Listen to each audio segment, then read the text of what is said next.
Hello, my name is David. I'm a realtor with Florida Realty Investments and I live in the villages.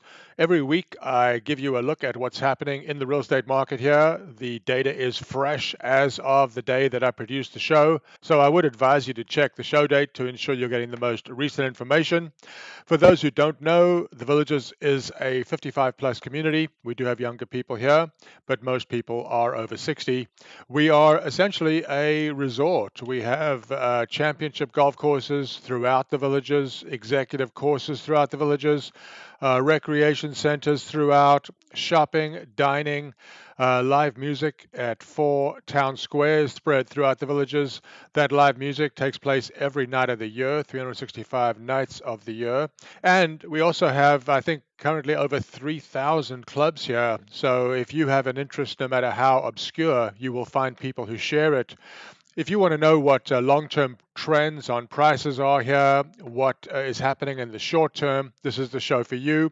We take a look at the differences between the regions of the villages. I've divided the villages into 4 geographic regions. You can get some sense as to where the activity is taking place and at what prices. We look both at long-term and short-term data here. But something to keep in mind is that the Villages has 2 separate real estate marketplaces, the VLS and the MLS. The MLS, the multiple listing service, is the same marketplace you're used to from other cities around the country. But the Villages has its own internal listing service, the VLS, where you can find both new and pre-owned homes listed. The MLS only has pre-owned homes listed. But what this means is that if you're a buyer and you're only seeing VLS homes or you're only seeing MLS homes, you're only seeing about half the properties for sale here.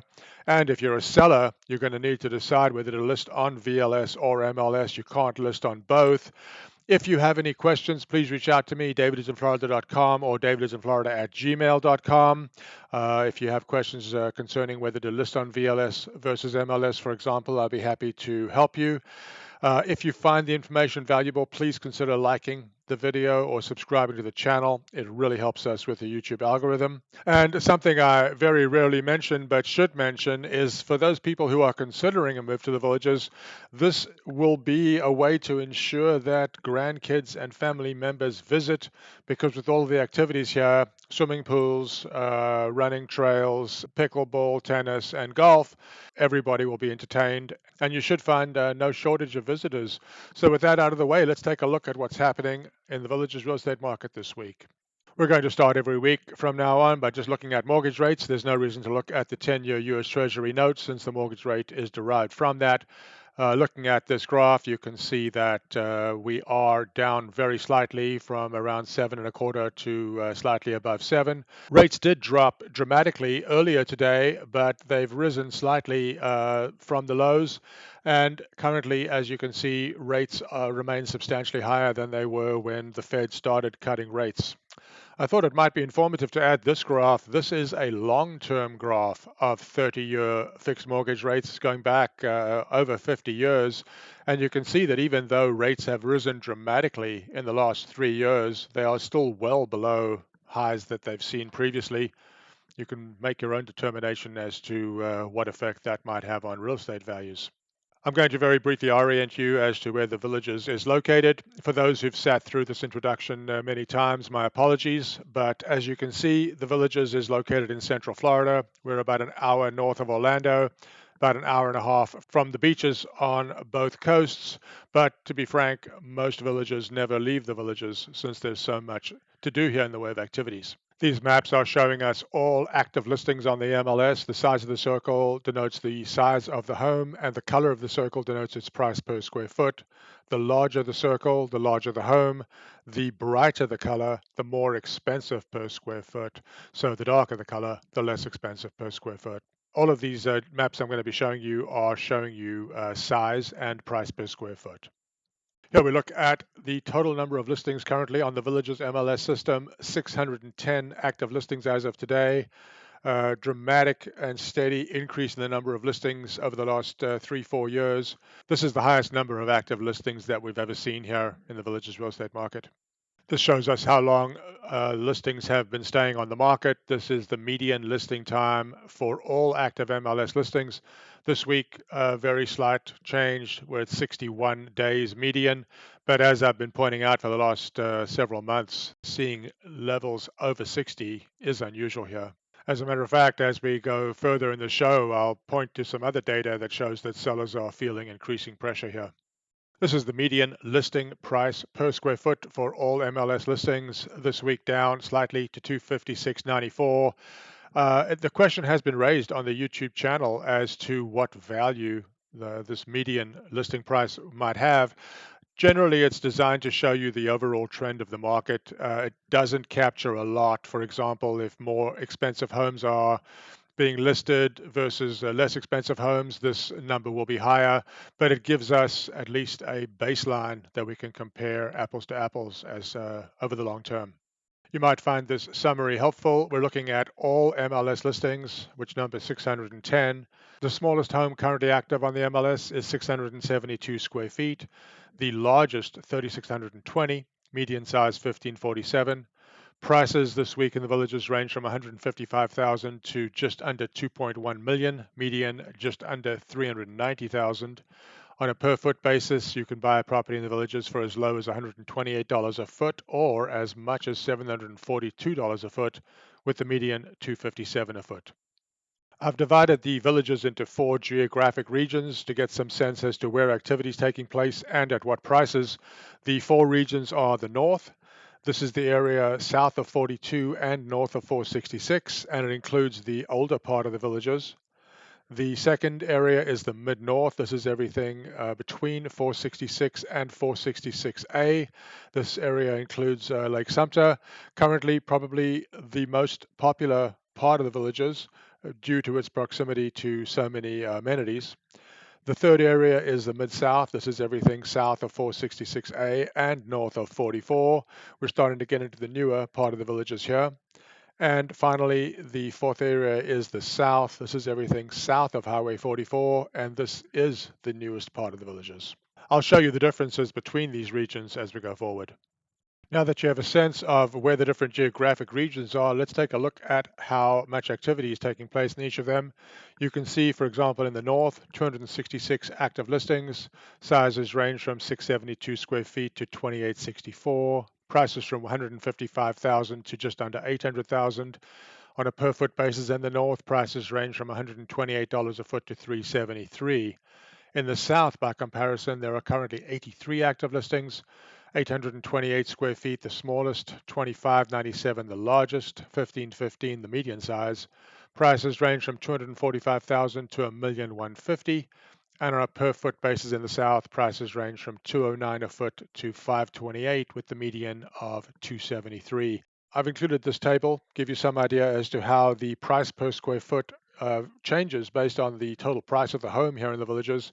For example, in the least expensive category, homes under 200,000, you can buy a home for $128 a square foot or as much as $275 a square foot, and there are 14 homes currently available. In the $400,000 to $600,000 price range, 201 a foot, the least expensive, 363 the most expensive, with 264 the median, and there are 196 homes currently available in this price range. It is worth noting that in the $800,000 to $1 million price range, the lowest price on a per square foot basis does seem to potentially be attractively priced. Might be worth taking a look at that one. Let's look at what changed over the last week. These are new listings and homes that went pending, both over the last week. The graph you're looking at is a smooth 4-week average. The number you see is the actual weekly data point. As you can see, the number of new listings and number of pending home sales are both rising, but new listings continues to exceed pending home sales. More properties are entering the market than leaving it, and you'll see when we start looking at more of this data that sellers are starting to feel the pressure. I think that is shown specifically on this chart, where we can see what the price change was from the original listing price for the properties that went pending over the last 7 days.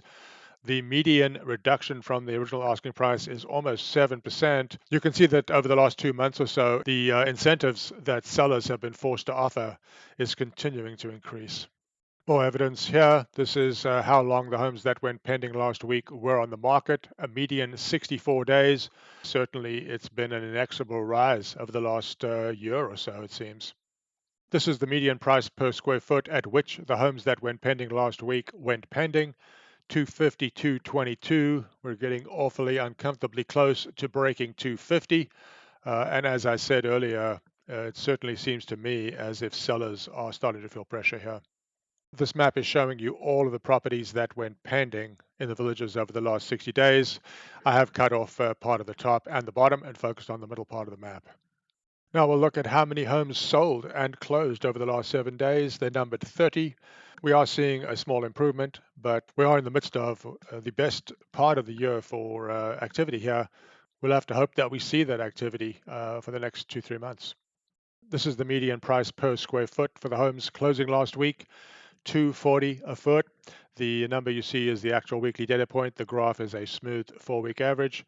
It is not comforting seeing this number dropping well below 250 now. Here's another data point that should cause buyers to smile.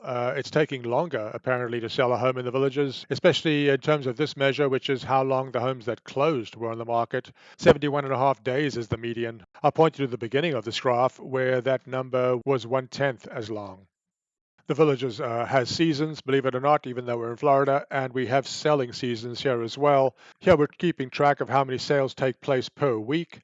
The dark blue line is 2022, the light green line is 2023, the red line 2024, and the very light blue line 2025.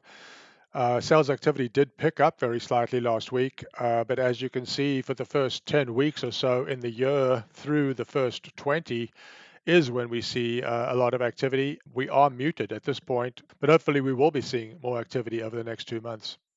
This is weeks of inventory. We're just dividing number of listings by number of sales.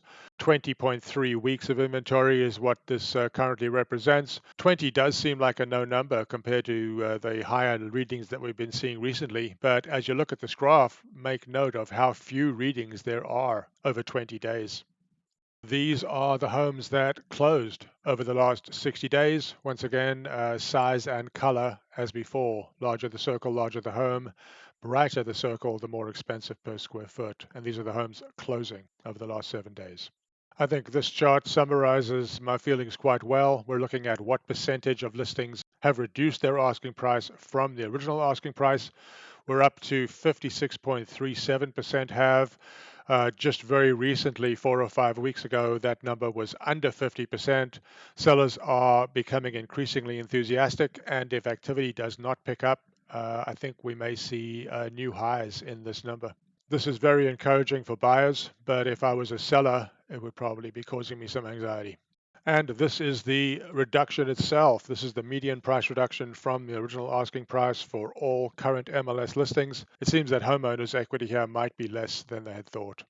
If you're a buyer and you're trying to find a good deal here and you'd like to do some research to make sure that you're getting one, or you're a seller and you'd like to maximize your equity when you sell your home and you'd like to ensure that you are indeed doing so, please reach out to me at either DavidisinFlorida.com or DavidisinFlorida@gmail.com. I'd be happy to answer any questions you have about life in Central Florida, life in the villages, or real estate in the villages. And I hope to hear from you. Take care.